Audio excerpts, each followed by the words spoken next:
In advance ఒక చిన్న విషయం. రేపు రాత్రి ఫెస్టివిటీస్ మీకు అందరికి తెలుసు కదా, అదేంటిదో నాకు తెలీదు. న్యూ ఇయర్ అయితే కాకపోతే ఆల్కహాల్ కన్సంప్షన్ లో ఎందుకు అంత డిఫరెన్స్ ఉంటుందో నాకు తెలియదు. ఆ తర్వాత మళ్ళీ అసలే కోతి కళ్ళు దాగింది అన్నట్టు మళ్ళీ రోడ్ల మీద బళ్ళు వేసుకొని వస్తూ ఉంటారు. ఇట్లాంటివి ఏమైనా చేస్తే తాట తీస్తాం రేపు రాత్రి. కొంచెం publicise this among everybody. Drunk and behaviour, తాగేసి రేపు రాత్రి రోడ్ల మీద తిరగడాలు, సైలెన్సర్లు తీసేసి బైకులు తోలటాలు, రోడ్ల మీదకి వచ్చి కేకులు కట్ చేసుకోవడాలు, ఇట్లాంటివి ఏమి చేసినా కానీ we will be very very strict.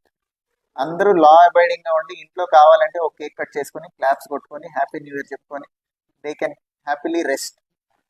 రోడ్ల మీదకి వచ్చి గొడవలు చేస్తే ఊరుకోము. అన్నెసరిగా పని లేకుండా రేపు రాత్రి రోడ్డు మీద కనుక తిరిగితే you will be picked up and sent to nearest police station. మళ్ళీ తెల్లారిపోతని పంపిస్తాం. ఏం పని మీద రోడ్డు మీదకి వచ్చారో చెప్పాలి ఎవరైనా సరే రీజన్ రేపు రాత్రి. So to prevent these minor incidents and accidents. ఇప్పుడు వాళ్ళు ఏమంటారు, కాసేపే కదా సార్ సెలబ్రేషన్ అంటారు, బట్ పడిపోయి డివైడర్ గుద్దుకుంటే ప్రాణం పోతుంది.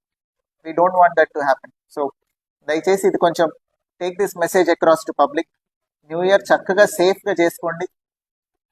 సేఫ్ అండ్ ఎకో ఫ్రెండ్లీ ఎన్విరాన్మెంట్లో ఇంట్లో ప్రశాంతంగా చేసుకోండి. You need not create sound pollution or unnecessary disturbance to others.